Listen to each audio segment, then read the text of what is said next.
Ողջույն բոլորին, ողջույն բոլորին։ Ա, Այսօր մենք շատ հետաքրքիր թեմա ենք անցնում։ Ուզում եմ ես ձեզ ծանոթացնեմ Հոքինսի, Դեյվիդ Հոքինսի շկալայի հետ, որը շատ հանրահայտ աշխատանք է Դեյվիդ Հոքինսի կողմից, ովքեր ուզում են շատ ավելի խորանան, կարող են կարդալ «Ատաչենը Պրասվետլենյուի» գիրքը Հոքինսի, որը խորությամբ այս թեման ավելի նկարագրված է, այսինքն հուսահատությունից մինչև պայծառացում երևի։ Ա, Բայց ես իմ նպատակը այսօր ինչն է։ Ուզում եմ, որ այս սանդղակը, Դեյվիդ Հոքինսի գիտակցման մակարդակի սանդղակը կամ վիբրացիաների սանդղակը ձեզ ներկայացնեմ, մի փոքր ասեմ, թե դա ինչ է նշանակում, բայց իմ նպատակը այն է, որպեսզի մենք կարողանանք այս սանդղակը օգտագործենք մեր վիբրացիաների բարձրացման համար, այսինքն թերապևտիկ առումով ծառայեցնենք մեզ, որը կարողանա մեզ օգնել եւ մեր վիբրացիաները բարձրացնել եւ որոշել, թե մենք հատկապես ինչ որ վիբրացիաներում ենք գտնվում եւ որpիսի մենք հասկանանք, թե ընդհանուր առմամբ վիբրացիաների բարձրացումը ինչպես է արտացոլվում, ինչ ձևի է երևում վիբրացիոն մակարդակը գիտական ճանապարհով։ Իսկ հիմա եկեք մի քիչ միացնեմ սլայդը եւ մի քիչ խոսենք այդ շկալայի մասին։ М, м,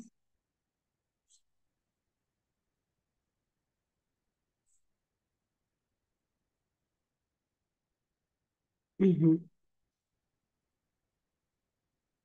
Ես հուսով եմ, որ դուք տեսնում եք սլայդը։ Մեկ վարքյան ես էստեղ էլ միացնեմ։ Մгм. Ահա,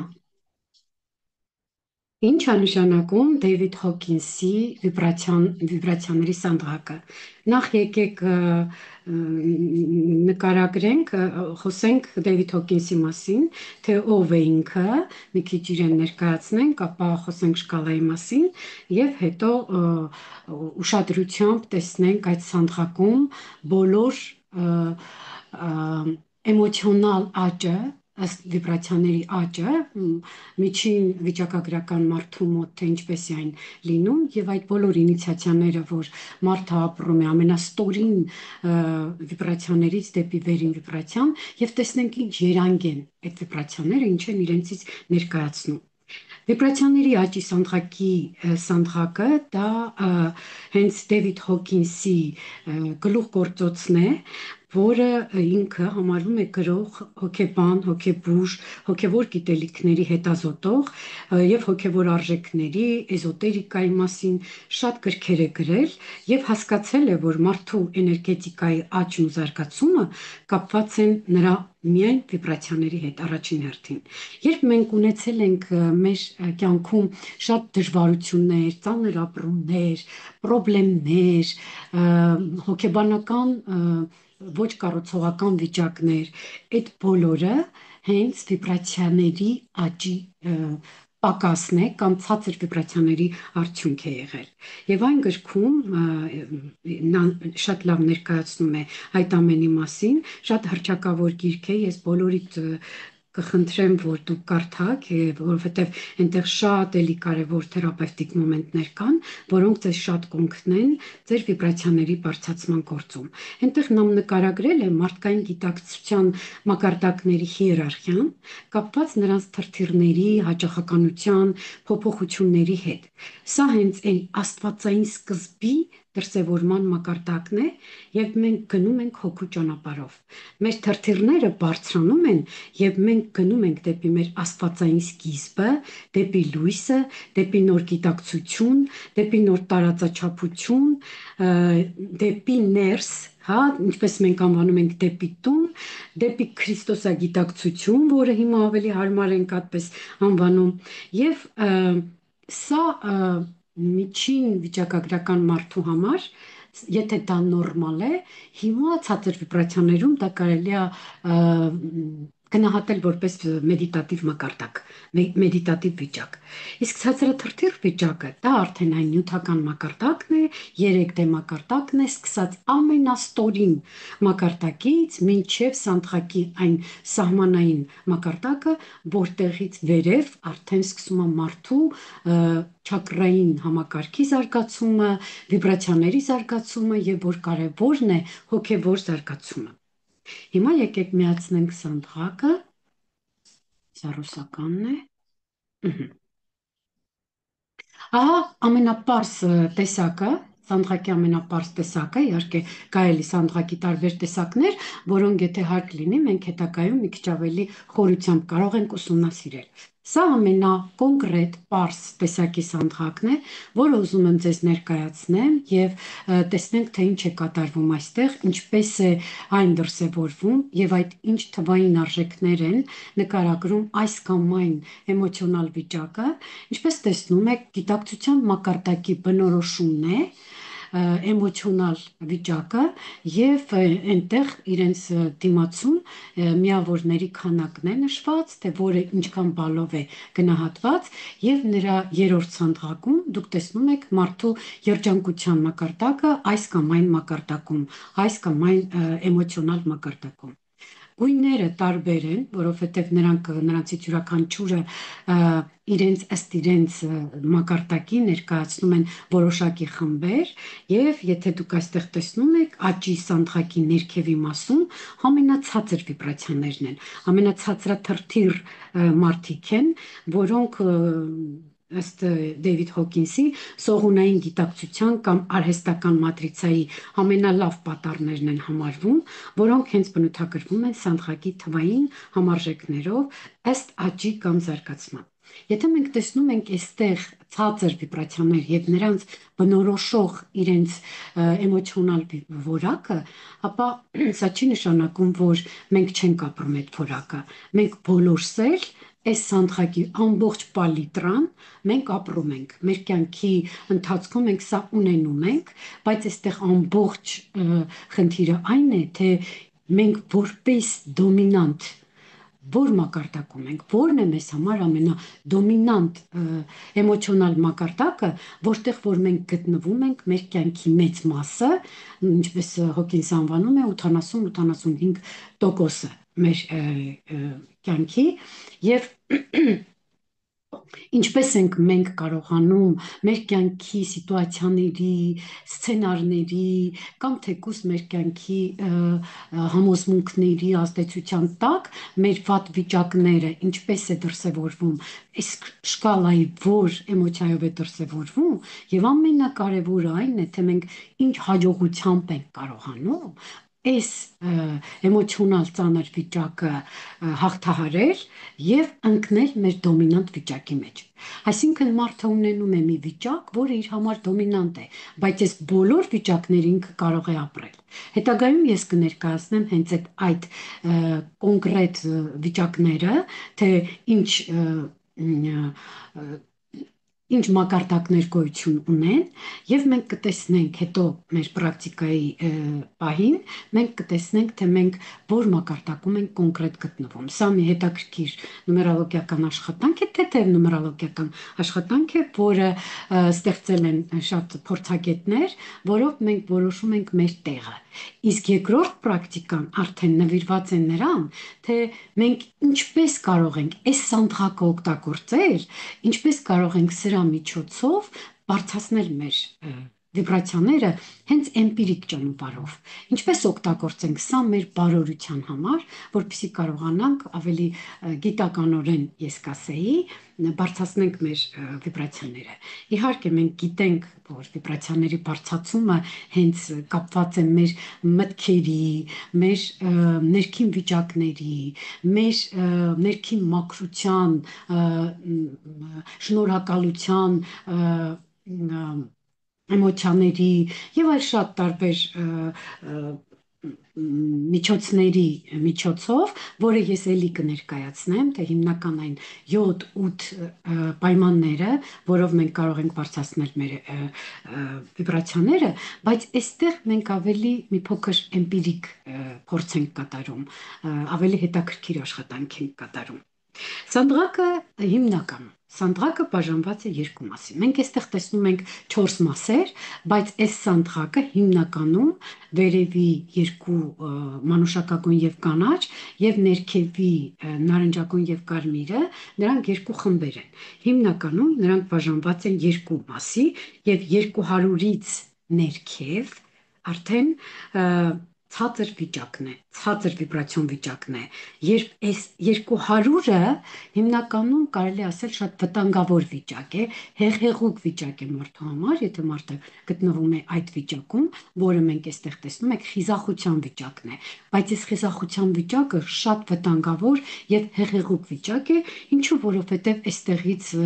ավելի հեշտ է իջնել հատակ, քան բարձրանալ վերև, որովհետև նայած թե մենք ինչ մտադրություն ենք ստեղծել, նայած ինչ կարգով, ինչ պատրաստակամությամբ ենք գտնվել այդ վիբրացիայում, իսկ եթե մենք ճիշտ կերպով, adekvat կերպով չենք աշխատում մեր վրա, այստեղից ավելի հեշտ է գահավիժել, ինչպես ասում են, ներքև գնալը, եւ այստեղ այո, եւ կա նաեւ բարձրանալու միտում եւ մեր հոգեվոր զարգացումը հենց սկսում է հենց այս մակարդակից։ Այն պահից, երբ մարդու մոտ ի հայտ է գալիս հոգու կանչ, երբ մարդը բռնում է, մենք ինչպես ասում ենք, հերոսի ճանապարհը։ 200 վիբրացիան է, որ մարդուն հնարավորություն է տալիս բռնել հերոսի ճանապարհը եւ պատասխանատվություն կրել մեր վիճակի համար եւ շատ ամենահաճելի եւ ամենաճիշտ էվոլյուցիոն ճանապարհը դա հենց վեր բարձրանալն է։ Այսօր մեր նպատակն է բարձր վիբրացիաներ ունենալ ոչ միայն մեդիտատիվ վիճակում, այլ բերել այդ վիբրացիաները մեր առօրյա կյանք, դարձնել դրանք տևական, անընդհատ գտնվել այդ վիճակում։ Սա կարևոր հրամայական է նոր ժամանակների համար, որպիսի այն մեդիտատիվ վիճակները, որ մենք ապրում ենք տարբեր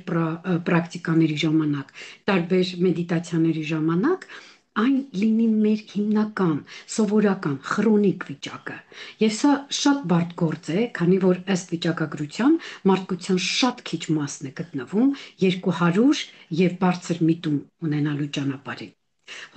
Հոքինսը այս սանդղակը ստեղծել է կիրառական կինեզիոլոգիայի միջոցով եւ անվանել է այն գիտակցականության սանդղակ կամ կիրառական կինեզիոլոգիայի սանդղակ։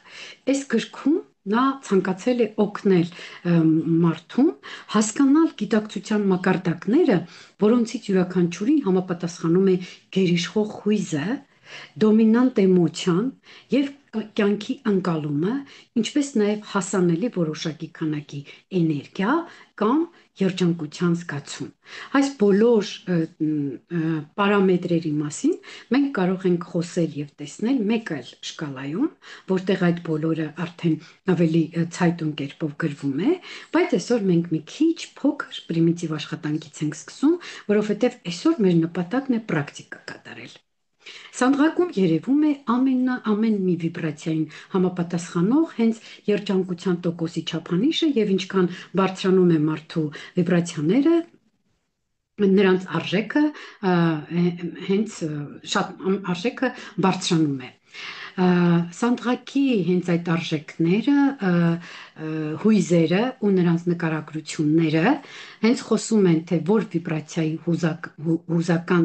որ վիբրացիային ինչպիսի հուզական երանգ է համապատասխանում։ Եվ որպեսզի իմանանք, թե ինչքանով է այդ երանգը մեզ համապատասխանում, մենք ինչպես ենք դա ապրում կամ հիմա քրոնիկական որ վիճակում ենք գտնվում, մենք կատարելու ենք մի փոքր աշխատանք։ Ինչպես տեսնում եք 0-ից մոտավորապես 0-ից մինչև 1000 բալ է ամբողջ շկալայի արժեքները, եւ որոնք ցույց են տալիս էներգետիկ այն դիապազոնը, այն ակտիվ էներգետիկ դաշտը, որն առաջ է գալիս մեր գիտակցության կողմից, որտեղ մեկը արդեն ամենացածրաթրթիռ վիճակը, որը մեկն է, այն վիճակն է, որը համարում են մակաբուծային վիճակ, կամ անգամ կարելի է այն անվանել նաև մահվան վիճակ։ Իսկ 1000-ը կատարյալ գիտակցությունն է, որին տիրապետող մարդը դժվար թե գտնվի ֆիզիկական մարմնի մեջ։ Եվ սա արդեն մեզ հայտնի Հիսուսի, Բուդդայի դեպքն է։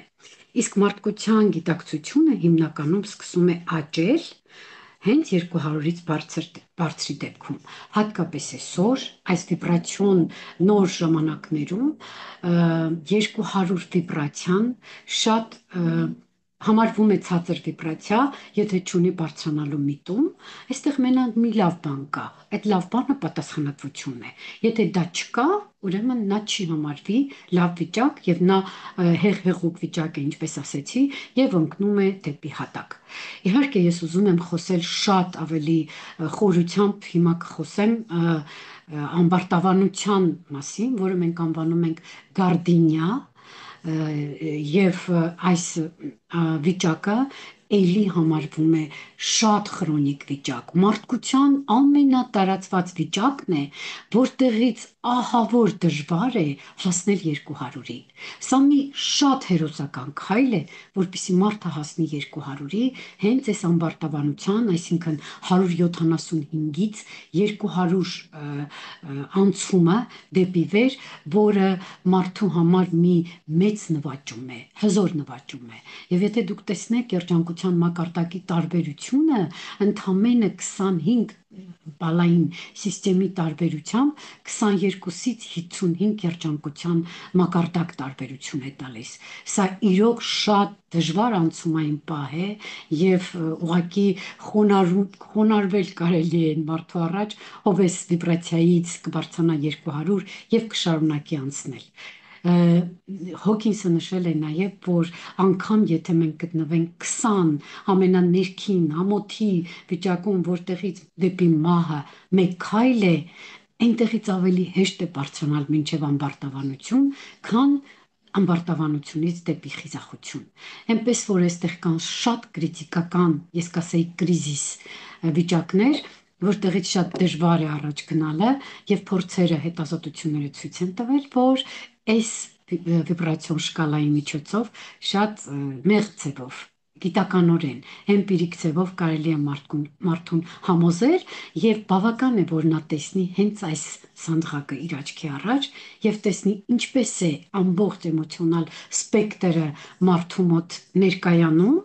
եւ նա կարող է հենց միայն այս սանդղակի միջոցով այդ մարդը կարող է իրոք մեծ պատասխանատվություն վերցնել։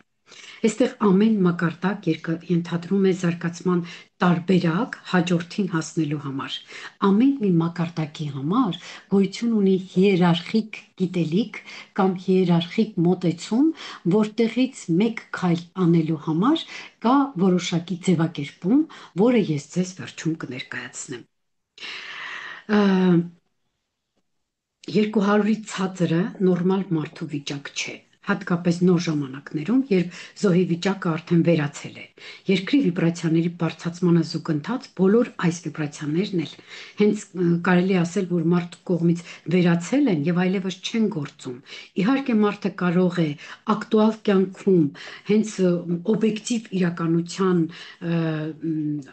համապատասխան սիտուացիաների պատճառով նա ունենալ այդ ցածրաթրթիռ վիճակը, ասենք վախը, վիշտը, դեպրեսիան, մեղքի զգացումը,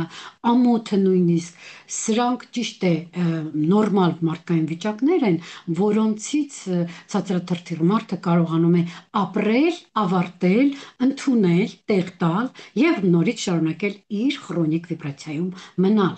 Բայց երբ որ մարդը լրված է այստեղ, երբ որ մարդու համար դա է քրոնիկ վիճակը, եթե մարդու համար դա է դոմինանտ վիճակը, ապա սա պաթոլոգիա է եւ այսպիսի մարդիկ ունեն ուժեղ աջակցության կարիք եւ այլապես նրանք կարող են այս մարմնացման մեջ պարտություն կրել, ես կասեի։ Ամեն մի մակարդակ, երբ ենթադրում է զարգացման տարբերակ հաջորդին հասնելու համար, այդ անցումը կարող է ուղղակի արմատապես փոխի մարդու կյանքը։ Մարդու կյանքը միանգամից լիովին անցնի նոր մակարդակ, սակայն առանց գիտակցված ջանքերի ու ձգտումների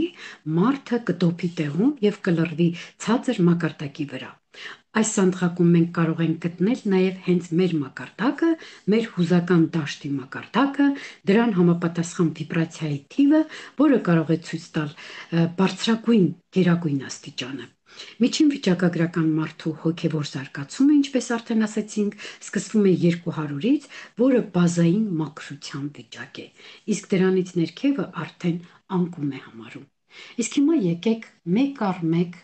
արագ կերպով խոսենք բոլոր վիբրացիաների մասին։ Եկեք սկսենք 20 վիբրացիայից։ Ամոթ։ Ամոթը հենց Հոկինսը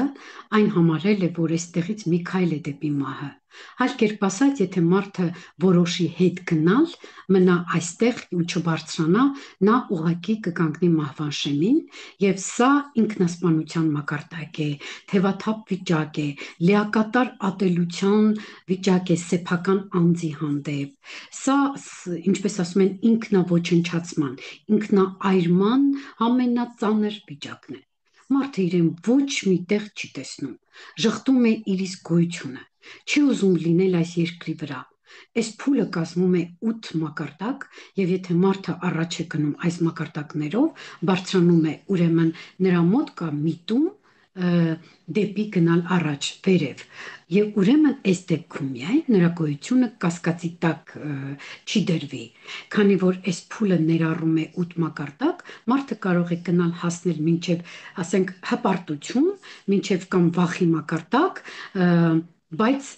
այս բոլոր վիճակներն էլ այստեղ էլի հիմնվում են էլի վախի վրա, հիմնվում են չհասնելու, չստանալու, չտիրապետելու, էլի հիմնականում այստեղ էլի դոմինանտ է վախի վիճակը։ Այս փուլում ամենակառուցողական էմոցիան երևի թե հենց վախն է համարվում, որովհետև այստեղ վախը մարդուն ավելի կենդանի է պահում, եւ մարդը վախենում է, ավելի ողջ է զգում իրեն։ Եվ այստեղ շատ մեծ կարևոր նպատակ է մարդու համար գոնե զգա, ապրի վախ։ Նրա համար նվաճում է այս վիճակից մինչև վախ հասնելը։ Այստեղ կա ամոթ, մեղք, ապաթիա կամ դեպրեսիա եւ վիշտ, եւ դրանից հետո գալիս է վախը, որը արդեն փրկություն է այս անդունդում, որովհետեւ այն ստիպում է մարդուն իրեն ողջ զգալ, կենդանության նշաններ է տալիս մարդուն։ Իհարկե 20-ը ամենացածր եւ ամենանվաստ վիճակն է, բայց սա այստեղ արդեն պետք է մարդը աշխատի մի քիչ կենդանության նշան տա իր կյանքին, նշույլ տա իր կյանքին եւ իրոք գոնե հասնի մինչեւ վախ։ Այստեղ շատ կարեւոր է, որ մարդուն նույնիսկ հասցնել այնպիսի վիճակի, որ ինքը կարողանա վախ ապրել։ Նույնիսկ հոգեբուժները ասում են, այս վիճակում մարդուն կարելի է վախեցնել, որպեսզի զգա, որ կենդանի է։ Սա ամոթի վիճակն էր։ Իհարկե ամոթի վիճակը շատ ուժեղ հոգեբանական պաթոլոգիկ վիճակ է եւ հոգեթերապևտիկ աշխատանքների ընթացքում ամոթի կամ պազորի հետ աշխատանքը ամենադժվար թերապևտիկ աշխատանքն է։ Հաջորդը 30-ն է, իր բալով 30-ը հենց մեղքի վիճակն է եւ մարդը, որտեղ մեծ ցավով է ընդունում սեփական անկատարելությունը։ Այստեղ նա ունի ոչ ադեկվատ մեղքի զգացում, տանջվելու պահանջմունք, նույնիսկ կարող է հասնել մինչև մազոխիզմի։ Առհասարակ հենց կարմիր այդ հատվածի հույզերով մարդիկ մազոխիզմ ունենում են իրենց մեջ, այդ բոլոր այդ կարմիր հատվածի մեջ։ Հաջորդը ապաթիան է կամ դեպրեսիան է։ Այստեղ հուսահատության վիճակ է եւ մարդը այստեղ չի ցանկանում հասունանալ եւ հասունության պատասխանատվություն չի ուզում կրել։ Իրոք սա հենց իսկական դեպրեսիան է, որը որպես սինդրոմ են ներկայացնում։ Սա այն խոսքի մեջ, որ մենք ասում ենք, ես դեպրեսիայի մեջ եմ, իմ մոտ դեպրեսիա է սկսվում, դա դեպրեսիա չէ։ Իսկական դեպրեսիան հենց այս վիճակն է, որտեղ կա ամենանվաստ վիճակն է, որտեղ շատ վտանգավոր է մարդու համար, որովհետև այստեղ կա հակվածություն, կա կախվածության հանդեպ։ Այստեղ մարդը կարող է թմրանյութերի, ալկոհոլիզմի գնալ, նույնիսկ սուիցիդալ կարող է վիճակներ ունենալ։ Մի քիչ ավելի կարելի ասել մի քիչ համեմատաբար ավելի նորմալ վիճակ է վիշտը, երբ որ մարդը ապրում է տխրություն, ապրում է տխրություն, նույնիսկ լաց ափսոսանք, հա, սա մի քիչ արդեն նշույլ է տալիս մարդուն ապրելու։ Այստեղ մարդը ապրում է կորստի, տխրություն, հույզերի մեջ եւ գտնվում է ցածրաթրթիռ վիճակում։ Այստեղ երջանկության տոկոսը շատ դանդաղ է ավելանում։ Ինչն է անհրաժեշտ այստեղ մարդուն։ Հոգեթերապևտիկ մոտեցումը այստեղ մարդուն կարելի է այնպես անել, որպիսի մարդը, ահա, մի րոպե, տեսիլքին ընդունենք։ Մհմ,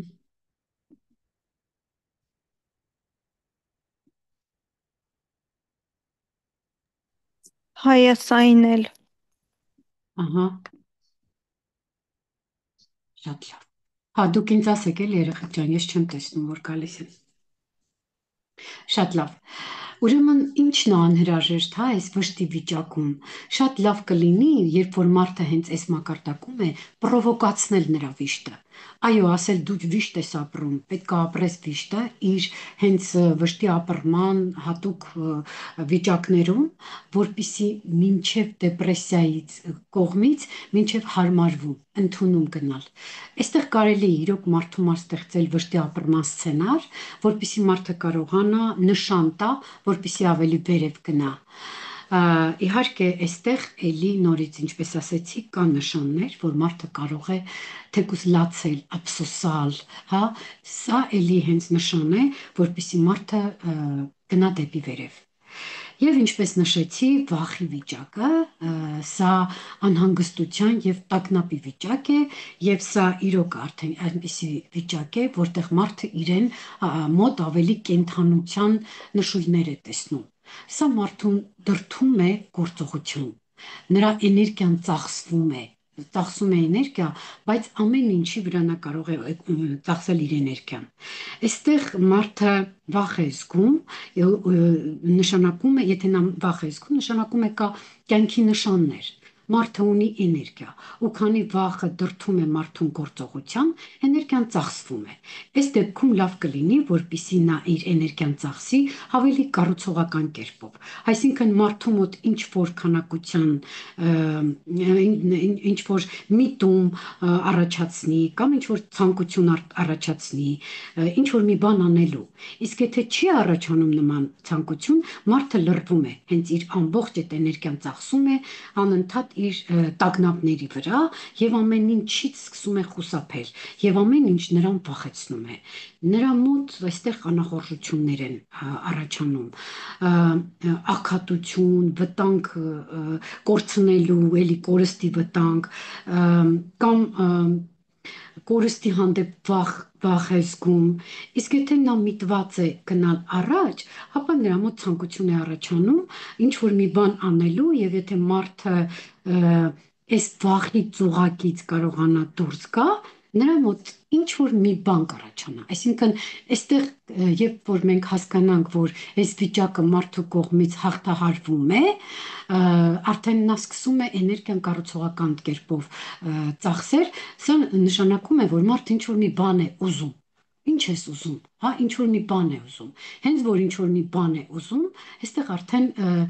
նրա մոտ կառուցողական տենդենց կա։ Եվ հենց այդ մարդու մոտ կա առաջ գնալու միտում եւ մարդը այստեղ արդեն դուրս է գալիս, վախից դուրս է գալիս եւ այստեղ արդեն առաջ է գալիս ցանկությունը։ Ցանկությունը սա վարդիլենիա են անվանում, սա հենց սովորական ցանկություն չի, սա վավաշոտություն, կիրք, հա, այնպես ուժեղ մոլուցք կարելի ասել։ Սա կրքոտ, անզուսպ կերպով ինչ որ մի բան ցանկանալ է։ Իհարկե սա էլի ցածր վիբրացիա է, սա ոչ կառուցողական էներգիա է, եւ այստեղ նրա մոտ առաջանում է տիրելու անզուսպ ցանկություն, ինչպես փափագ է առաջանում, եւ անընդհատ նրա մոտ չբավարարված վիճակ է եւ անընդհատ նա անբավարար վիճակում է։ Այստեղ մարդը միշտ կախված է արտաքին աշխարհից։ Մարդու հնարավորությունները այստեղ սահմանափակ են լինում, որովհետեւ նա հակված է դեպի դուրս, իր մեջ ոչինչ չի տեսնում։ Իր մեջ միայն տեսնում է մոլուցք, միայն տեսնում է գիրք, տիրելու, ունենալու, նույնիսկ եթե նա պատճառաբանված չէ։ Եվ մարդու հնարավորությունները այստեղ սահմանափակվում են, որովհետև նա իր ամբողջ պատասխանատվությունը դնելով արտաքին աշխարհի վրա, նա զբաղված է լինում արտաքին աշխարհից բողոքելուն, մեղադրելուն, այստեղ նրա մոտ կարող են առաջանալ վտանգավոր սովորություններ ու կրքերի ձգտելու միտում։ Ինչ որ բան ստանալու, վերցնելու պահանջմունք կա, բայց ոչ պատճառաբանված, այսինքն ինքնանպատակ։ Հենց այստեղ նրա մոտ նյութապաշտությունն է հանդիսանում հենց առաջնայինը։ Սա չի կարող լինել կառուցողական, քանի որ գտնվում է հենց ոչ կառուցողական մակարդակի վրա։ Այսինքն 125 այս վիբրացիան բավարար չէ, որպեսզի մարդու ցանկությունները լինեն կառուցողական։ Դրա համար էլ մարդը կարող է ունենալ տիրելու անզուսպ ցանկություն, տենչանք, փափագ, եւ հենց այս կիրքն է, որ մարդուն դարձնում է ոչ կառուցողական։ Այստեղ կա նաև վտանգավոր սովորությունների ձգտելու մակարդակ, փողի իշխանությանը տիրելու մակարդակ, ծխելու, ալկոգոլի, թմրամոլության օգնությամբ ինչ որ ցանկությունը բավարարելու մակարդակ, սա հենց պահանջմունք է, ինչ որ բան ստանալու վիճակ է, որը մարդու մոտ առաջանում է նյութապաշտության, առաջնային նյութապաշտության վիճակ։ Իհարկե հաջորդիվ ավելանում է մարդու վիբրացիոն մակարդակը, բայց նրան կարծես զայրույթի եւ ագրեսիվության մեջ է գցում։ Սա հիասթափության մակարդակ է։ Զայրույթը առաջ է գալիս այն պատճառով, որ նախորդ մակարդակներում առաջացած ցանկությունները դեռևս մնում են անբավարար եւ չեն իրականացել։ Եվ այս մակարդակը կարող է մարդուն տանել բարձր վիբրացիաների, գործելու միջոցով տանել նոր մակարդակ կամ ստիպել, որ մարդը տապակվի, գրտնակվի, ընկղմվի իր զայրույթի մեջ։ Հաճախ կարելի է տեսնել զույգերի, որոնք միմյանց ճնշում են, որտեղ մեկի զայրույթը մյուսին է պատում ու այստեղ պահում են մեկը մյուսին պահում են վախի մեջ։ Սա շատ ցածրաթրթիռ վիճակ է եւ նման փոխհարաբերությունները չեն կարող աճ կամ առաջընթաց ապրել եւ չիրականացված ամեն մի ցանկություն այստեղ առաջացնում է հիասթափություն, որից էլ ի հայտ է գալիս ագրեսիա, երբ նախորդ մակարդակներում մարդու այդ ցանկությունները կամ պահանջմունքը չի բավարարվել, նա մոտ սկսում է արդեն ագրեսիվությունը կամ ավելի վար է իջնում, նորից ընկնում է ապաթիայի, վշտի եւ այլի կործանարար էներգիայի մակարդակ։ Ամենակարևոր վիճակը այստեղ մարդը պետք է գործելով կարողանա բարձրացնել իր վիբրացիաները։ Եթե մարդու մոտ նման վիճակ կա, ամենաառաջին խորհուրդը մարդուն պետք է տալ իր տեսնի իր վիճակը իր առաջնային սոցիալական օղակում, որը ընտանիքն է։ Ամենաառաջին բանը ընտանիքում ճիշտ փոխհարաբերություններ ստեղծելն է եւ սեփական կողակցի զույգի, ամուսնու կամ ինչ որ տան անդամի կամ թեկուզ ծնողների հետ պրետենզիաներից դուրս գալը, որովհետև մեկը մյուսից չբավարարված վիճակում նրանք սկսում են արդեն թշնամանալ եւ սկսում են արդեն ինչպես ասում են միտումնավոր կերպով մեկը մյուսին վրեժ լուծել, մեկը մյուսի վրա թերություն գտնել, սա շատ վտանգավոր մոմենտ է, հատկապես որ սա իրականանում է ընտանիքում, դրա համար աշխատանքը այստեղ սկսվում է ընտանիքից, ապա երկրորդային շրջանակներից։ Շատ վտանգավոր վիճակ է իհարկե, որտեղ կարող են նաև շատ վտանգավոր իրողություններ տեղի ունենալ եւ հիմնականում այս գրգռված վիճակ է համարվում սա մարդու համար, իհարկե կարող է մարդը պատասխանատվություն վերցնել, բարձրացնել իր վիբրացիաները, բայց քավլիցի չի բացառվում, որ այս վիճակում շատ կործանարար իրողություններ տեղի ունենա մարդու կյանքում։ Դե իհարկե մենք հասնում ենք ամենակավառն, ինչպես ասում են, ամենավտանգավոր, ամենատևական, ամենատարածված եւ չգիտեմ, ձգձգվող, ինչպես ասում են, ոնց են ասում, կպչուն, հա, վիճակին։ Սա շատ տարածված վիճակ է, որը մենք անվանում ենք ամբարտավանություն։ Ամբարտավանությունը դա գարդինյան է, որը մենք թարգմանում ենք, բայց շատ ռուսական տարբերակով շատ շկալաների մեջ ես տեսա, որ այնտեղ գարդինյան թարգմանված է որպես գորդոստ։ Սա շատ կոպիտ սխալ է, եթե նույնիսկ դուք կարող տեսնեք նման բան, որ գորդոստը եւ գարդինյան նույն վիճակն են, դրանք ուղղակի կոպիտ սխալ է, որովհետեւ սրանք միանգամայն լրիվ տարբեր զգացմունք են։ Լրիվ տարբեր զգացմունք են, այնպես ինչպես սերը եւ գիրքը, այնպես ինչպես հավատը եւ ֆանատիզմը, այնպես ինչպես հայրենիքի նկատմամբ սերը եւ պատրիոտությունը կամ հենց նույնն էլ հենց գորդես գարդինյան է, հա, այսինքն հպարտությունը եւ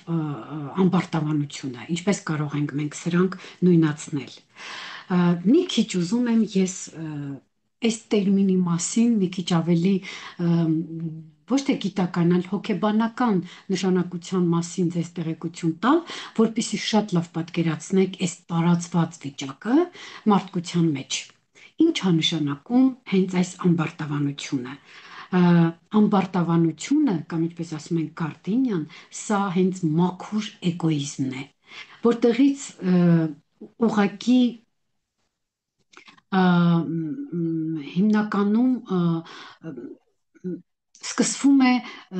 որտեղ էլ մարդը վերադասվում է, որտեղ մարդը վերադասում է իրեն եւ ցանկացած քննադատություն չի ընդունում եւ բոլորից բարձր դասվելով ունենալով հենց ուժեղ բոլորից բարձր դասվելու ցանկություն չի անտեսում են նաև մարդկանց եւ իրեն այդ բարձր դասվելու ցանկությունը կարող է իրականացնել նույնիսկ մարդկանց նվաստացնելու աստիճանով։ Սա հենց այդ վեհացումը ուրիշից վեհացնելու վիճակ է, որը հենց իսկական ինչպես ասում են մանիավիլիչյան մեգամոլություն են անվանում, մեգալոմանիա են անվանում, ես ավելի շատ վեհամոլուցք եմ հակված ասելու։ Սա նաև ուժեղ, շատ ուժեղ ալարկոտություն է համարվում։ Սա կոպիտ ալարկոտություն է այս վիճակը, հա, անպատասխանատվություն, մարդը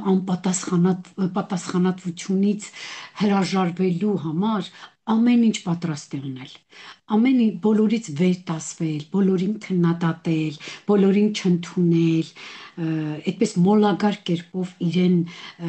վեհացնել բոլորից, այստեղ սեր չկա, այստեղ սեփական անձի հանդեպ սեր չկա, այստեղ կա ուղղակի կպչուն վեհացնող մոլուցք սեփական անձին։ Ամբարտավանությունը բոլոր նեգատիվ իրողությունների համար արմատ է համարվում։ Եթե մենք խորությամբ վերլուծենք բոլոր նեգատիվ իրողությունները, ապա մենք կգտնենք այնտեղ որևէ աստիճանի հենց ամենամեծ խոչընդոտ, հենց որտեղ հենց թաքնված է նրա մեջ է հենց թաքնված բոլոր խնդիրների պատճառը, բոլոր խնդիրների խոչընդոտները։ Այստեղ բոլոր ոլորտներում կարող է նա լինել՝ հոգևոր, ինտելեկտուալ, ֆիզիկական եւ բոլոր կյանքի բոլոր ոլորտներում։ Այս վիբրացիայի մարդը երբեք մի ինֆորմացիա կարող է ստանալ ինչ որ մի ինֆորմացիա եւ ինքան այդ ինֆորմացիայով տարվել եւ յուրովի է օգտագործում այդ ինֆորմացիան եւ իրեն համարվում է լրիվ տեղեկացված եւ էլ չի ընդունում այդ ինֆորմացիային համահունչ ուրիշ ինֆորմացիաներ եւ ուրիշ կարծիքներ, թեկուս այն լինի ավելի լավ ակունքներից։ Համբարտավանությունը բնութագրվում է նաեւ անընդհատ անհանգստությամբ, որովհետեւ այսպիսի մարդը հակված է էգոյի բավարարմանը։ Միշտ այս մարդը ինչու է լարվում, որովհետև նա պատրաստվում է միշտ հարձակման։ Նա մտահոգվում է նրանով, որ մարդիկ իրեն չեն գնահատում, մարդիկ իր վեհությունը չեն տեսնում։ Նա շատ մտահոգված է ուրիշի աչքերում բարձր զգալ իրեն։ Նա երազում է լավագույն մակարդակի, լավագույն վիճակի մասին եւ լիովին անտեսում եւ արհամարում է ինչպես իր կարծիքով ճակերտներով ներքևում գտնվողների վիճակը նրանց հետաքրքրությունները։ Հենց այս մակարդակում է մարդը միշտ կարիք ունի ուշադրություն իր պերսոնի հանդեպ, ոչ միայն ուշադրության, այլ նաև հարգանքի, եւ նրա բացակայությունը նա ընդունում է որպես վիրավորանք եւ ծանր է տանում։ Նման դեպքում այս թրթիռները նրան ոչինչ չեն տալիս, ոչինչի չեն բերում, ոչ մի լավ բանի չեն բերում եւ չեն ծառայում իրեն եւ մարդու զարգացումն ու բարօրությունը այստեղ մնում է վերջին պլան, միանգամայն անհնար, հա, սեփական ամբիցիաների այդ խուլ անկյուններում պահպանված այդ ծանր ապրումներն են մնում։ Իհարկե մենք չպետք է շփոթենք սա գորդեստի հետ, այսինքն հպարտության հետ։ Սա շատ լավ զգացում է։ Հպարտությունը միանշանակ դրական զգացմունք է եւ շատ լավ վիբրացիա է։ Սա որակով աշխատանքի առաջադրանքի իրողությամբ բավարարված արդյունք է։ Սա իր եւ ուրիշի հաջողությունների ապռման հետևանք է։ Սա նվաճումների հանդեպ ունեցած զգացում է եւ մտերիմների, հայրենիքի, երկրի հետ կապված բոլոր տեսակի նվաճումների հանդեպ ունեցած մարդու խանդավառությունն է։ Այն բնութագրվում է հանգստությամբ, մարդկանց հանդեպ բարությամբ, եւ այդ հպարտությունը ինքնաբավություն է մարդու մոտ առաջացնում, որ կարիք չունի գնահատման։ Այս որակներն էլ հենց այն ներքին հագեցման որակն են առաջացնում, այ կուշտ լինելու, լցվելու, մաքրությամբ օժտվելու, ամբողջականության որակ է։ Եվ նման համալրվածության մեջ իհարկե մեծ ուրախության, քրոնիկ ուրախության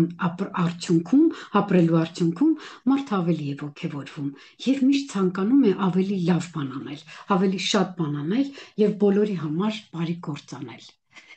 Ինչ է հենց այստեղ այս սանդղակում նշանակում ամբարտավանությունը։ Այստեղ մարդը իր իլյուզիաների մեջ, իրենով տարված վիճակում, իրեն ավելի լավ է զգում, բայց դա խաբուսիկ վիճակ է։ Մարդը այստեղ կախված է արտաքին աշխարհից, հեղինակությունից, ճոխությունից, փողից, եւ այդ իսկ պատճառով էլ նա շատ խոցելի է։ Իսկ հենց այդ ամբարտավանությունը նրան կարող է տանել ազգային, ռասայական, կրոնական պառակտումների։ Իրացիոնալ պաշտպանության մակարդակ է սա։ Մարդը այնքան է տարվում իր նկատմամբ իր մոլուցքով, այդ հավատքով, որ իր աշխարհի, իր կերպարի հանդեպ ցանկացած ոտնձգություն կամ հարձակում իր վրա ընդունում է որպես վտանգ, որպես գրոհ է ընդունում։ Մարդը հակված չէ ինքնակնդատության, նա ցանկացած այլ տեսակետ դիտարկում է որպես վտանգ։ Այստեղ շատ մեծ է ընկնելու, գահավիժելու վտանգը։ Մարդը այստեղ պետք է դառնա ուժեղ, լինի այնպիսին, ինչպիսին որ կա, ազատ լինի հենց բազային տրավմատիկ սինդրոմներից։ Ամեն դեպքում 175 եւ 200 այս պատրանքային անցողիկ վիճակներ են սրանք, եւ ամբարտավան մարդը կարող է շատ երկար մնալ հենց այս վիճակում եւ խապկանքի ազդեցության տակ իրեն դասել ավելի բարձր վիբրացիոն վիճակի մեջ եւ այստեղ շատ դժվար է ճանաչել իսկական ամբարտավան մարդուն եւ քաջության վիբրացիա կրող մարդուն, որովհետեւ ամբարտավան մարդը կարող է ուղակի նրան ուտել իրեն ավելի վեր դասելու պատրանքային էներգիայի միջոցով։ Հիմա շատ կան մարդիկ, այսպիսի մարդիկ, ովքեր հենց խոսում են լույսից, զարգացումից, սիրո զգացումներից, բարձր վիբրացիաներից, բայց իրենք գտնվում են ամբարտավանության վիբրացիաների մեջ, նրանք կրողն են այդ ամբարտավանության վիբրացիաները, եւ այն մարդը, որ չի կարողանում իրեն տեսնել, ճանաչել, իրեն չի ճանաչում, չի գնում դեպի ներս, չի նայում իրեն, չի հարց տալիս իրեն ինքը ով է, այսինքն նա չի էլ կանգնում հերոսի ճանապարհին, հրաժարվում է պատասխանատվություն կրելուց եւ շարունակում է իրեն վեր դասել բոլորից, ուրեմն նա դեռ չի հասել այն վիբրացիաներին, որոնց մասին խոսում է եւ գտնվում է որոնց մասին խոսում են եւ գտնվում է ամբարտավանության վիբրացիայի մեջ։ Մինչդեռ պատասխանատվություն ստանձնելը արդեն մեծ խիզախություն է։ Շատ դժվար է, բայց մեծ հզոր նվաճում է մարդու համար այս վիճակը։ Եկեք խոսենք խիզախության մասին։ Սա իսկական արդյունավետ ուժի մակարդակ է, որտեղ մարդը սկսում է հասկանալ, որ կյանքը լի է փորձություններով եւ անձի զարգացման շարժարիթ է առաջ գալիս իր մոտ եւ նրա մոտ հետաքրքրություն է առաջանում իր ապագայի, իր կարիերայի, իր կրթության հանդեպ, սակայն այդ աճը նա տեսնում է իր անցյալի հանդեպ, ոչ թե որպես շարունակություն, այլ որպես անցյալ։ Այստեղ մարդը դրսևորում է խիզախություն, որի միջոցով նա ընդունում է իր թերությունը, իր թուլությունները եւ ուսումնասիրում է կյանքը եւ սկսում է զարգանալ։ Եվ այստեղ է, որ նա նպատակ է դնում իր առաջ, կախված իր նպատակների բնույթից եւ սկսում է նրա առաջընթացի միտումը։ Այստեղ շատ արդյունավետ ուժի մակարդակ է։ Անձի զարգացումը այստեղ շատ լավ նյուանս է ստանում։ Մարդը սկսում է հետաքրքրվել իր ապագայով։ Մարդը սկսում է կարիք ունենալ ինչ-որ մի նոր բան իմանալու եւ խիզախորեն ընդունում է իրեն այնպիսին, ինչպիսին որ կա։ Հենց որ մարդը իրեն ճանաչեց, հասկացավ իր թերությունները, իր թուլությունները եւ ստեղծեց մտադրություն նրանց տրանսֆորմացնել, հենց սա ուժեղ խիզախ մարդն է, ով արդեն միտում ունի գնալու դեպի առաջ։ Եվ այստեղ մարդը նպատակ է դնում իր առջև եւ սկսում է գնալ դեպի բարձր վիբրացիաներ։ Հիմա խոսենք չեզոքության մասին։ Շատ հետաքրքիր վիճակ է չեզոքության վիճակը։ Իհարկե, չեզոքությունը մի քիչ նեյտրալության է նման, բայց նեյտրալությունը մի քիչ ավելի վեհ գաղափար է։ Նեյտրալությունը ես ճիշտն ասած նումերոլոգիական տեսանկյունով նկարագրում եմ 4 էներգիայի լավագույն ռեալիզացումը կրող մարդը, ով իսկական նեյտրալության վիճակում է։ Չեզոքությունը ու նեյտրալությունը տարբեր են, թեև Հոքինսի շկալայում որոշ շկալաներում այնտեղ նշվում է որպես նեյտրալություն, բայց նեյտրալությունը, նեյտրալ վիճակը, տոտալ նեյտրալությունը մի քիչ ավելի վեհ, ավելի բարձր վիճակ է, որտեղ մարդու համար իր եւ իր արժեվ եւ մարդն է իրեն թույլ տալիս լինել անկախ, ունենալ ընտրության իրավունք եւ ուրիշին է թույլ տալիս լինել անկախ, ունենալ ընտրության իրավունք։ Իսկ չեզոքությունն ու նեյտրալությունը այդ իրենց մի փոքր ավելի բարձր որակով տարբերում է նրանով, որ իսկական նեյտրալ մարդը հանգիստ է, մեդիտատիվ է։ Այ հենց որ մարդը այս վիճակում մեդիտատիվ է, դա իսկական նեյտրալ վիճակն է։ Իսկ այստեղ այն ընդունվում է որպես չեզոքություն։ Այստեղ մարդը կարողանում է լսել իր հոգու ձայնը։ Չեզոքության մեջ մարդու մոտ սկսում է խոսել սիրտը, Սկսում է բացվել սիրտը։ Այստեղ արդեն սիրտն է, իր սիրտը արդեն որպես օրգան չի դառնում։ Սիրտը դառնում է որպես հոգևոր սիրտ։ Սիրտը այստեղ դառնում է որպես վիճակ, ոչ թե որպես օրգան։ Եվ այստեղ մարդը առաջնորդվում է իր կարևոր կարգախոսով. թույլ տուր քեզ լինելու դու եւ ուրիշին լինելու ուրիշ։ Սա շատ հարմարավետ վիճակ է եւ բավարարվածության մակարդակ է։ Սա խաղաղված, հանգիստ վիճակ է եւ չծանրաբեռնված կյանք ունեցող մարդու կարգավիճակ է։ Մարդը կենտրոնացած է իր հիմնական պահանջմունքների եւ ցանկությունների վրա եւ չի նախանձում ոչ ոքի եւ չի ձգտում հասնել ուրիշին, չի ձգտում նմանվել ուրիշին։ Եվ մարդը ապրում է ուրախ, անհոգ, գոհացուցիչ վիճակում։ Չեզոքությունը հենց այսպես էլ դրսևորվում է, մարդը բավարարված վիճակում է, ազատ, կարիք չունի ինչ-որ բան ապացուցել ինչ-որ մեկին։ Մարդը այստեղ կարճում է հարմարավետությունից։ Ցանկացած տեսակետ այլոց կողմից նա ընդունում է որպես գոյության իրավունք ըստ արժանավույնս կերպով։ Աշխարհընկալման բևեռայնությունը այստեղ լավի ու վատի, դրականի եւ բացասականի որակները նրա մոտ դառնում են նեյտրալ, վերանում են։ Այստեղ նա հավասարակշռում է այդ ամեն ինչը։ Մարդը չի համեմատում, չի քննարկում, չի դասակարգում մարդկանց։ Սովորաբար մարդիկ երկար են մտնում այս վիճակում եւ կարող են ձանձրանալ այս վիճակից եւ այստեղ շատ արագ է պետք գնալ առաջ։ Իհարկե, այստեղ իջնելու վտանգ չկա, բայց ձգձգվելու վտանգ էլ կա։ Եվ այստեղ շատ կարևոր է, որ մարդը մտադրություն ստեղծի եւ արագ գնա առաջ, ինչի, որովհետև երբ այս մարդու համար դառնում է կոմֆորտ, հարմարավետ վիճակ, այստեղ ալարկոտության ու բավարարվածության մակարդակ էլ կարող է լինել։ Եվ մարդը կարող է կենտրոնանալ իր պահանջների, ցանկությունների վրա, որոնք շատ չեն, բայց բազային են, հիմնական։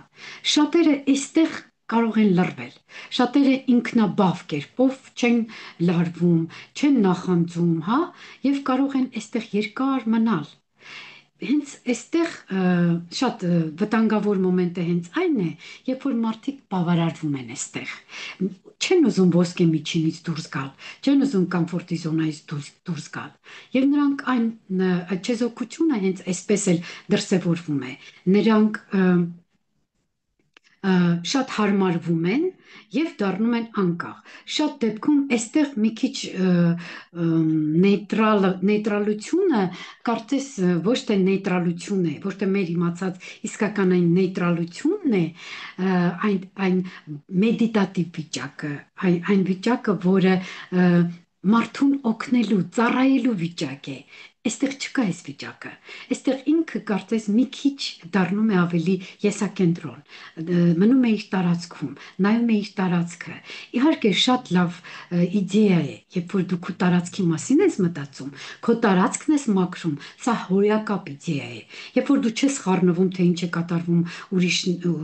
քեզնից դուրս, ինչ է կատարվում աշխարհում, քանի որ դու չես կարող օգնել որևէ բանով։ Երբ որ դու չես կենտրոնանում արտաքին աշխարհի վրա, չես մեղադրում, դժբախտություն չես համարում, քեզ դժբախտ չես համարում, հա, երկրի վիճակով չես ապրում, քո տարածքն ես մաքրում, քո տարածքում ես գտնվում, հոյակապ վիճակ է, բայց երբ որ դու այստեղ մնում ես հիմնական, քրոնիկ, ապա սա արդեն խոսում է այն մասին, որ դու մարդը մի քիչ դառնում է արդեն էգոիստ, այսինքն էգոիստ է դառնում նրա համար, որպեսզի հանկարծ իր արժեքները չկորեն, հանկարծ իր տարածքը չաղտոտվի, հանկարծ իրեն չկպնեն։ Այսպիսի վիճակ կարող է առաջանալ, երբ որ մարդը չունի ուրիշին օգնելու միտում, ուրիշին ծառայելու միտում, այսինքն ուրիշի վրա կենտրոնանալու միտում։ Նա այստեղ թույլ է տալիս իրեն ապրել այնպես, ինչպես ինքն է ուզում, եւ ուրիշին էլ թույլ է տալիս ապրել այնպես, ինչպես իրենք են ուզում, եւ ցանկացած տեսակետ նրա կողմից ընդունում է որպես մարդու ազատ կամքի դրսևորման իրավունք, ինչպես որ ինքը։ Աշխարհընկալման բևեռայնությունը այստեղ մարդու համար էլի ունենում է մտքի ծրագրավորմամբ։ Նա ունենում է էլի լավ վատ վիճակ, որովհետև այստեղ ինքը չի կարողանում լուծվել, չի կարողանում միանալ, չի կարողանում աշխարհը համարել իրենը եւ բոլորին իրենը։ Այստեղ չկա այս ես էլ եմ դու էլ ես ես վիճակը, որը մեզ համար շատ կարևոր է։ Այսօր բարձրաթրթիռ վիճակը մեզանից դա է պահանջում, որովհետև մենք բոլորս պետք է զգանք մեզ ինտեգրալ աշխարհում ապրող կարևոր մարդ, կարևոր puzzle եւ ամբողջի մի մասնիկը։ Այստեղ այս վիճակում այս մարդը ունի կարևոր գործ իր վրա աշխատելու կարևոր պատասխանատվություն։ 310 վիբրացիա։ Սա պատրաստակամությունն է, որի մասին մենք արդեն խոսեցինք, որ մարդը այստեղ իր տարածքը մաքրելուց հետո, իր տարածքը տրանսֆորմացնելուց հետո սկսում է լույս արձակել, գեներացնել էներգիա եւ սկսում է ուշադրությունը կենտրոնացնել արտաքին աշխարհի վրա։ Այստեղ Մարսը դուրս է գալիս հարմարավետության գոտուց եւ դառնում է ավելի ակտիվ։ Նա դառնում է նաեւ անկեղծ ու բարեհամբույր։ Նա իրեն զգում է ապահով եւ բարեհարմար։ Նա ամբողջ աշխարհը իրենն է համարում եւ իրեն էլ համարվում է այդ աշխարհի համար որպես կարևոր մարդ։ Նա սկսում է ավելի շատ աշխատել ավելի լավ արդյունքի հասնելու համար։ Եվ այստեղ մարդու մոտ նոր մտահղացումներ են ծնվում եւ բարձրանում է նրա արդյունավետության, ինքնակազմակերպվածությունը, արդյունավետությունը։ Կամքն է այստեղ մարդու մոտ սկսում ավելի ուժեղ կերպով գործել եւ կարգապահության մակարդակն է ավելանում։ Մարդիկ այստեղ դառնում են հասարակության մարտիկները, հասարակության ոին, հա, կազմակերպված, գիտակցված, խիզախություն են ունենում, պատրաստակամություն են կրում հասարակության համար։ Սա իր մակարդակին համապատասխան ընտրություն կատարելու հենց ընդունակությունն է։ Այս մակարդակում մարդիկ խաղի դեկորացիաները, ներողություն, այս մակարդակում նրանք մի քիչ առաջ գնացի։ Եթե 200-ից ցածրը կաղապարված, կողպված, կեցվածք է, ապա 310-ը բացված կեցվածք է։ Սա այս մակարդակում մարդիկ դառնում են անկեղծ, ավելի բաց են դառնում աշխարհի առջև եւ իրենց էներգիան սկսում են օգտագործել ավելի արդյունավետ կերպով։ Նրանց համար այստեղ արդեն ծայրը ծայրին հասցնելը հարմար չէ, լավ գաղափար չէ։ Նա սկսում է ավելի շատ ուշադրություն դարձնել ավելի լավ աշխատելու, ավելի լավ արդյունքի հասնելու, ավելի նոր մտահղացումներ ունենալու, ավելի շատ նվաճումներ ունենալու եւ բարձրանում է նրա արդյունավետությունը, նրա պահանջմունքները, ինքնակազմակերպվածությունը եւ այնպիսի որակներ են նրանց մոտ առաջ գալիս, որոնք չեզոքության մակարդակում նրանք չեն ունեցել։ Սա կամքի, կարգապահության մակարդակ է եւ այս մարդիկ մեր հասարակության հենց այն կարևոր ռազմիկներն են, որոնք կատարում են իրենց աշխատանքը առանձնահատուկ կերպով եւ վերցնում են իրենց վրա հասուն պատասխանատվություն եւ պատասխանատվություն են կրում ոչ միայն իրենց, այլ նաեւ ուրիշների համար։ Եվ նրանց այս գիտակցությունը դառնում է ավելի կազմակերպված եւ կարգավորված։ Եվ այստեղ մարդը ավելի պատրաստ է եւ ավելի սահուն կերպով է անցնում նոր մակարդակի։ Դե ընդունումը, принятие։ Սա հրաշալի մակարդակ է, հոյակապ մակարդակ է։ Այստեղ մարդը ինքն իրեն համարում է կյանքի սկզբնաղբյուրը, զգում է արարչի ներկայությունը իր կյանքում, իր իսկ իրականության մեջ, հասկանում է արարչական կայծը իր մեջ, որ արարիչը իր կյանքը ու իրականությունը ստեղծողն է, ոչ թե հասկանում է արդեն абստրակտ մտածողությամբ, այլ հենց անկեղծ հավատքով։ Սա իր մակարդակին համապատասխան ընտրություն կատարելու ընդունակությունն է։ Հենց այս մակարդակում էլ հենց մարդու խաղի դեկորացիաները ընդունելու ընդունակությունը սկսում է ավելանալ։ Այստեղ վերանում է ժխտումը եւ ի հայտ է գալիս կյանքի ամբողջական պատկերը տեսնելու հզոր ընդունակությունը։ Մարդը այստեղ դառնում է ավելի կազմակերպված։ Այստեղ տեղի է ունենում հզոր առաջընթաց եւ մարդը ակտիվ կյանքի զարթոնք է ապրում, մեծ հնարավորություններ է ձեռք բերում։ Ուժեղ զարթոնք, ուժեղ բեկումնային, ինչպես ասում են, քվանտային ցածկ է իրականացնում մարդը այստեղ եւ սա նպատակների ստեղծման եւ դրանց առաջադրման մակարդակ է, երբ մարդը սկսում է ընդունել իր վրա պատասխանատվություն, վերցնել այս կյանքում հզոր պատասխանատվություն եւ կրել այդ պատասխանատվությունը իր դերի նկատմամբ։ Եթե կյանքում ինչ որ բան այն չէ, ասենք կարիերայում, առողջության հետ, փոխհարաբերության ոլորտում, մարդը որոշում է իր համար ցանկալի վիճակը։ Նա նպատակ է դնում եւ հասնում է այդ նպատակին եւ սկսում է ավելի ստույգ եւ պարզ տեսնել իր կյանքի պատկերը։ Նա ընդունում է իր իրականությունը եւ իր պատասխանատվությունը վերցնում է իր իրականության վրա։ Նա նպատակների ստեղծման ամենաբացարձակ բարձրագույն մակարդակում է գտնվում։ Եվ այստեղ արդեն մարդը հենց ինքն է հանդիսանում իր կյանքի սկզբնաղբյուրը։ Եվ այստեղ նա իրեն տեսնում է արարիչ։ Այստեղ նա տեսնում է մաքուր գիտակցությունը։ Այստեղ նրա բոլոր մեդիտացիաները, նրա բոլոր ներբեռնումները շատ որակով են։ Շատ, ինչպես ասում են, էկոլոգիապես մաքուր են։ Եվ մարդը այստեղ ավելի շատ քրոնիկ մեդիտատիվ վիճակ է ապրում, քան միտումնավոր մեդիտատիվ վիճակ, եւ մարդը այստեղ կարող է ավելի արհեստավարժ կերպով, ինչպես ասում են, մի փոքր ժեստով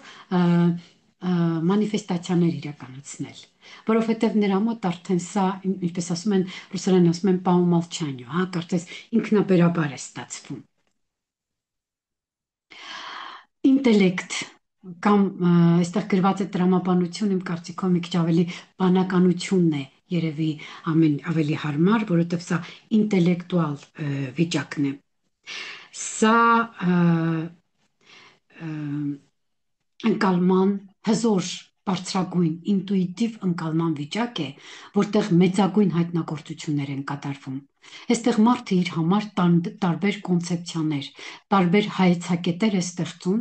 եւ հաղթահարում է ցածր մակարդակների էմոցիոնալ ասպեկտները եւ սկսում է մտածել պարզ ու ռացիոնալ կերպով։ Մարդու մոտ առաջ են գալիս մտավոր ընդունակություններ եւ դրանք լիովին օգտագործելու հնարավորություններ։ Մարդու մոտ այստեղ ակտիվորեն դրսևորվում են իծնե ունեցած բոլոր պոտենցիալները, տաղանդները, ընդունակությունները, նրա բոլոր ստեղծված, նրա ցեղի խորքից եկած բոլոր կառուցողական հատկությունները, կարգապահությունը, կարգը, կանոնը, բոլոր հիերարխիաները։ Շատ կարևոր է այստեղ շատ կարևոր ընդլայնված գիտակցության մակարդակ է, որտեղից էլ սկիզբ է առնում անվերապահ սիրո մակարդակը, երբ մարդը ընդունում է բոլորին եւ բոլորին վերաբերվում է նույն զգացմունքով, նույն սիրով։ Եթե մարդը հասնում է այստեղ, ապա նրա մոտ առաջ են գալիս այն թաքնված, մինչև թեկուս որ տարիքում էլ նա լինի, այնպիսի նոր լատենտ որակներ են առաջ գալիս, եւ երբ մարդը լինում է բավականին հասուն վիճակում, այս մարդը կարծես նոր մարմնացում է ապրում։ Երբ զարգանում են այս ներքին վիճակները, եթե մարդը հասնում է այս վիճակին, գիտակցման այս մակարդակին, մարդը կարծես դառնում է ուրիշ։ Եվ այստեղ նշում են, որ մարդը կարծես նոր մարմնացում է ապրում կենդանության օրոք, այսինքն մի մարմնացման մեջ ապրում է երկու հոգու պատմություն։ Սա խոսում է այն մասին, որ մարդը միանգամից դառնում է նոր։ հրաժարվում է ամեն հնից եւ անում է այնպիսի բան, ինչը երբեք չի արել։ Դառնում է այնպիսին, ինչպիսին երբեք չի եղել։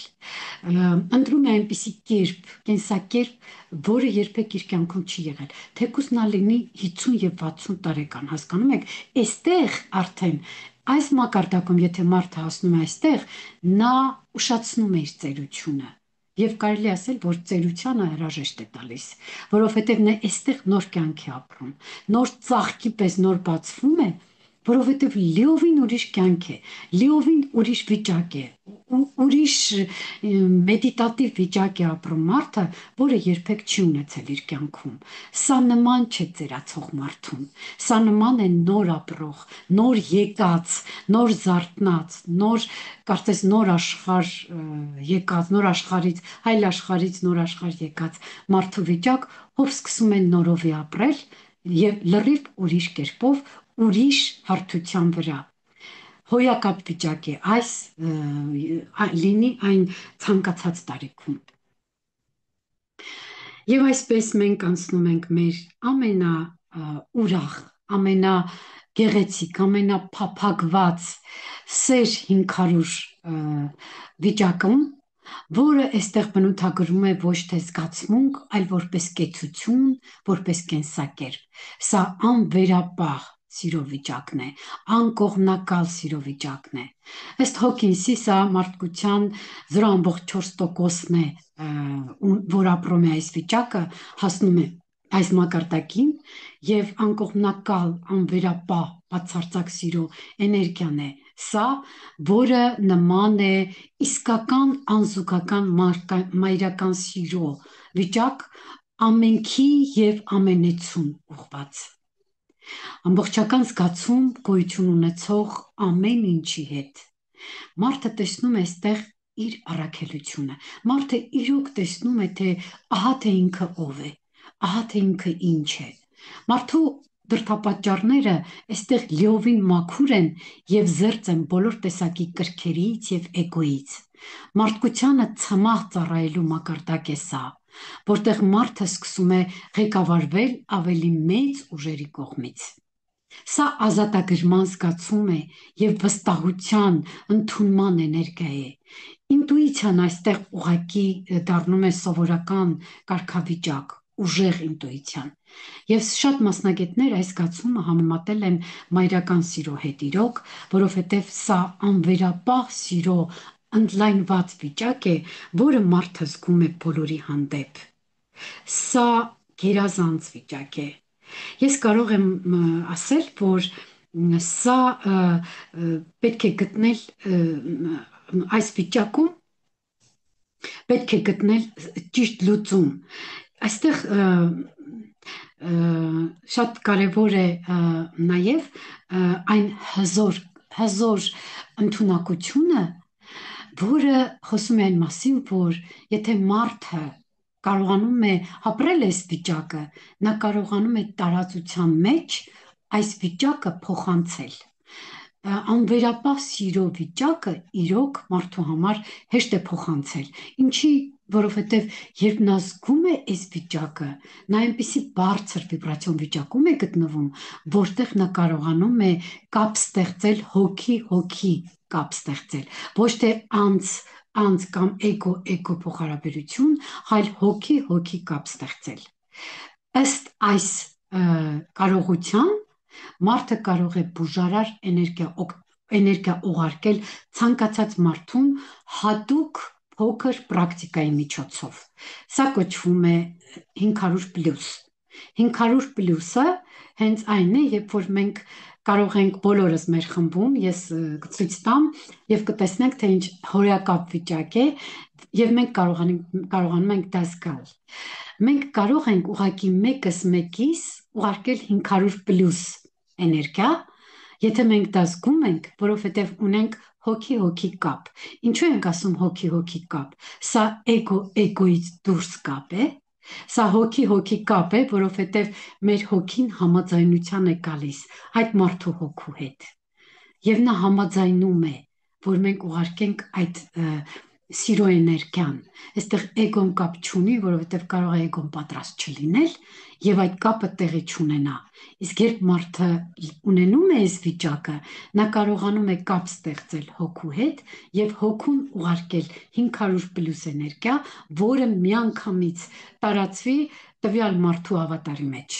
Նրա մարմնի եւ մարմնի մակարդակում ընդհանուր մինչև բջջային մակարդակ։ Սա ապացուցված է եւ սա միակ թույլատրելի ամոքիչ պրակտիկան է, որ ցանկացած մարդ սա կարող է անել։ Պարտադիր չի, որ մենք լինենք բուժարար, որպեսզի կարողանանք մարդկանց բուժել անվերապահ սիրո էներգիայով։ Եթե մենք կարող ենք այս վիճակը ունենալ, թեկուզ մեդիտատիվ ճանապարհով, ապա մենք կարող ենք հոգի-հոգի կապի միջոցով այս վիճակը փոխանցել լիովին էկոլոգիապես մաքուր վիճակում եւ մարդը միանգամից կզգա այդ սիրո վիճակը։ Սա իմ պրակտիկայի կարևոր մոմենտն է, որը ես միշտ իրականացնում եմ եւ այս սիրո էներգիան կարելի ասել ինձ համար ստերեոտիպային պրակտիկա է, ստերեոտիպային միջոց է, գործիք է կարելի ասել եւ մենք կարող ենք շատ հեշտությամբ ցանկացած մարդ, ով կարող է ապրել այս մակարդակը, հասցնել այս մակարդակը, թեկուզ պոտենցիալի մեջ նա կարող է ապրել, նա կարող է բուժել ուրիշին, սեր ուղարկել ուրիշին եւ այդ մարդը կարող է ուղակի հոգու մակարդակում ստանալ անկախ իր դիմադրությունից այդ վիճակը զգալ եւ միանգամից ապաքինվել։ Սա ապացուցված է շատ փորձագետների, բժիշկների, հոգեբանների կողմից, որը մեզ բոլորիս համար հասանելի է։ Եթե ինտելեկտի մակարդակում մարդու կյանքը գործում է ուղեղով, ուղեղի հետ, բայց արդյունքում սա նաև ինչ որտեղ կարող է ծուղակ դառնալ, որտեղ ինտելեկտը կարող է լինել գերիշխող։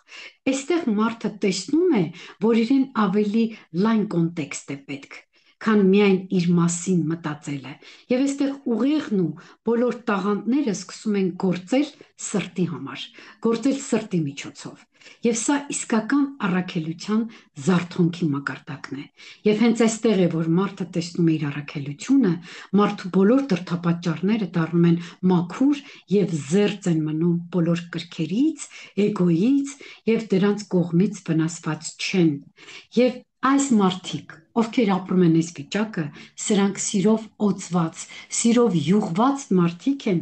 զուրկ են արհեստական մատրիցայից։ Արհեստական մատրիցան նրանց չի կարող ոչինչ անել, նրանք այլևս նրանց հետաքրքիր չեն, որովհետև նրանք յուղված են։ Ցանկացած գրոհ, ցանկացած գոյանյութ, սուշնոց ուղղակի կարող է հոսել նրանց կողմից,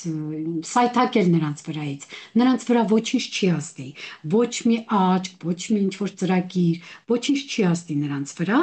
եւ սա հենց այդ վիճակն է, որը մարդուն պահում է էկոլոգիապես մաքուր սրտի, հոգևոր սրտի միասնության հետ։ Դրա համար էլ այս մարդը հենց բուժարար մարդ է, իր էությամբ, իր վիճակով բուժարար մարդ է։ Սա մարդկությանը ցմահ ծառայելու մակարդակ է։ Եվ այս մակարդակում մարդը սկսում է ղեկավարվել ավելի մեծ ուժերի կողմից, քան ինքն է։ Այստեղ են նրան գալիս հզոր, նոր ալիքներ, այստեղ է նա դառնում կանալ, այստեղից է աստվածային հոսքի մեջ մտնում, այստեղից են բոլոր ուղերձները գալիս դեպի իրեն տարբեր ակունքներով, այստեղից է նրա կյանքում հայտնվում անհրաժեշտ մարդիկ, ովքեր նպաստում են իր վեհագույն պարտականությունը կատարելու, այստեղ է մարդը կարողանում հենց բարձրագույն գիտակցությունը ճիշտ կերպով զգալ եւ օգտագործել իր մարմինը պաշտպանելու, իր գիտակցության, բարձրագույն գիտակցության ուժի դաշտը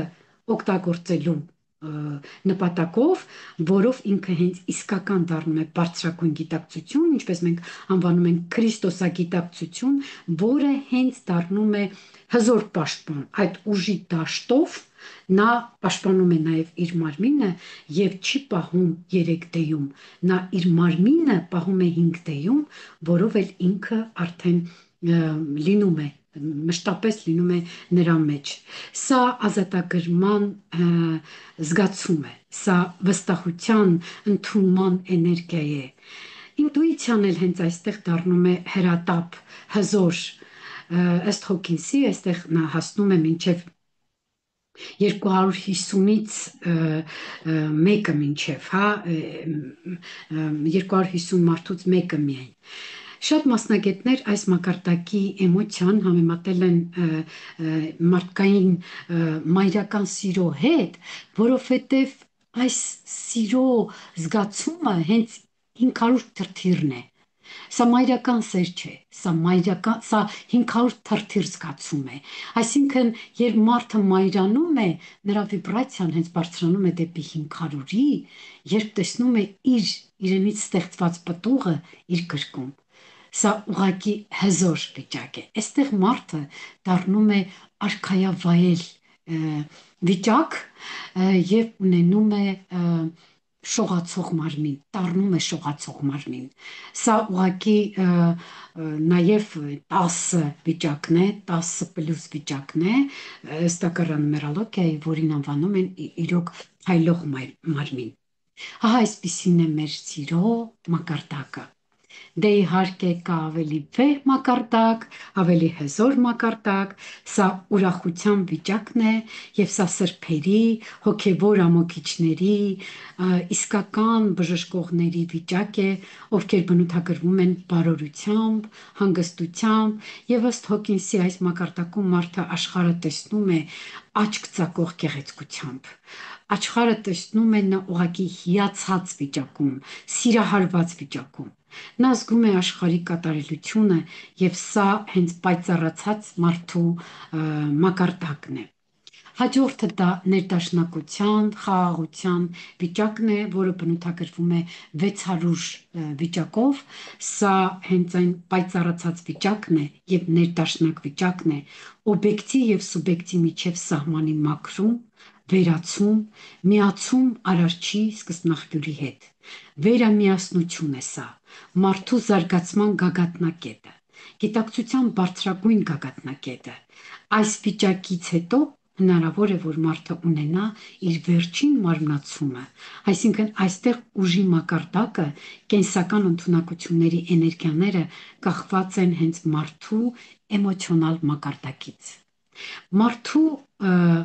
թվում է, թե մարդու էմոցիոնալ վիճակը չի կարող կապ ունենալ գիտակցական մակարդակի հետ, բայց պարզվում է, որ մարդու ներքին էմոցիոնալ վիճակը անկախտորեն է կապված այն բանի հետ, թե ինչպես է նա մեկնաբանում այս պահին ունեցած իր ողջ կենսափորձը։ Եվ հենց այս մեկնաբանությունն էլ հենց կապված է մարդու ներքին էմոցիոնալ վիճակի հետ։ Ասենք տարբեր վիբրացիաների տեր մարդիկ քայլում են նույն փողոցով։ Մեկը ունի բարձր վիբրացիոն մակարդակ, մյուսը ունի ցածր վիբրացիոն մակարդակ, եւ լրիվ տարբեր կերպ են նրանք տեսնում այս վիճակը։ Ներքին վիճակը անկախտորեն կապված է մեր համոզմունքների հետ։ Եթե մենք նայում ենք այս վիճակը, կտեսնենք, որ մեր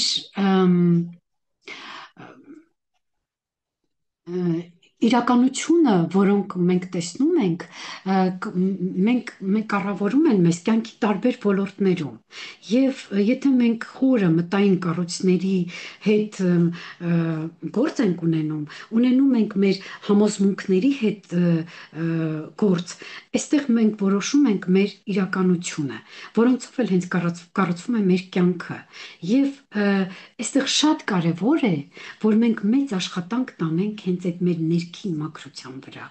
որպեսզի բարձրացնենք մեր վիբրացիաները, առաջին հերթին պետք է մենք աշխատենք մեր ներքին տարայի մեջ, ներքին տարան մաքրելու վրա։ Մեր բոլոր ֆրուստրացիաները հենց պատճառներն են մեր առողջության առողջության, ընդունակությունները, փոխհարաբերությունների պատճառները, բոլոր մոդելները, հաջողությունների մակարդակներն ու բոլոր չափերը, երջանկությունը միաժամանակ նրանք համարվում են մեր հենց ֆրուստրացիաների պատճառները։ Նրանք կարող են լինել հոգեբանական տարբեր տրավմատիկ բացասական իրողություններ, կարող են լինել նաև ցեղից եկող համոզմունքների պատճառներ, եւ այս վիբրացիաները այժմ հնարավոր է տեսնել, գնահատել։ Մենք կարող ենք անգամ եզակի գործիքների միջոցով, քվանտային մեթոդներով փոխակերպել, տրանսֆորմացնել այն բոլոր հանգամանքները, որոնք կարող են խանգարել կամ խաթարել մեր վիբրացիաների բարձրացմանը։ Մեր վիբրացիոն վիճակը կարող է արգելափակվել, չբարձրանալ շատ տարբեր պատճառներով, որոնց մենք անվանում ենք համոզմունքներ։ Մեր աճն ու զարգացումը մեծապես կախված է հենց համոզմունքներից։ Որքան շատ աշխատանք ենք մենք տանում մեր համոզմունքների հետ, այնքան արագ ազատվում ենք դրանից, ոչ կառուցողական համոզմունքներից, այնքան էլ արագ կերպով մենք կարող ենք առաջ ընթանալ հենց այս աղյուսակով։ Դրա համար, սիրելիներս, երբ մենք ուզում ենք բարձրացնել մեր վիբրացիաները, առաջին հերթին պետք է նայենք ներս, մեր ներքին տարածքը, մեր ներքին վիճակը եւ տեսնենք, թե ինչ կա այնտեղ կոշտացած, պնդացած, ինչ լատենտ բաներ կա, որոնցից պետք է ազատվել։ Եվ հատկապես վերջին ժամանակներում, ժամանակ առ ժամանակ այս նոր լուսային պարփումները նորից էլի մեր ինչպես ասում են օվկիանոսի հատակից հանում են երես էլի թաքնված, լատենտ, էլի էմոցիոնալ արտամխված հին վիճակներ, հին ապրումներ, որոնք մենք արտամղել ենք, բայց որոնք այնքան են պնդացած եղել եւ դուրս չեն եկել։ Ժամանակն է, որպեսզի մենք միշտ դրանց թույլ տանք բարձրանալ, թեկուզ մենք ունենանք փոքր ինցիդենտներ, թող մենք այս շկալայի բոլոր սպեկտրով ապրենք բոլոր վիճակները, բայց թույլ տանք, որ նրանք դուրս գան, թող մենք ապրենք ամոթ, ապրենք վիշտ, ապրենք կորուստ, ապրենք թեկուզ վաժդիլենիա, բայց կարողանանք նրանց հետ մեկ կարևոր գործ անենք։ Ինչն է կարևորը։ Կարևորը այն է, թե մենք կոնկրետ ինչ մակարդակում ենք գտնվում, կոնկրետ մենք այս վիճակի որ մակարդակում ենք գտնվում եւ շատ կարեւոր է, որ մենք հենց մեր տեղը գտնենք այս վիճակում, մեր տեղը գտնենք այս մակարդակում եւ կարողանանք հերոսաբար ապրել ցանկացած վիճակ, եթե այն անհրաժեշտ է, եւ ելի դառնանք մեր նոր վիճակին։ Ահա ես այստեղ ուզում եմ մի քիչ ընդմիջում տալ, չգիտեմ ինչքանով է մի քիչ շատ երկար տևեց, հա երևի։ Կներեք, ես հիմա զապիս անջատեմ, քննարկենք։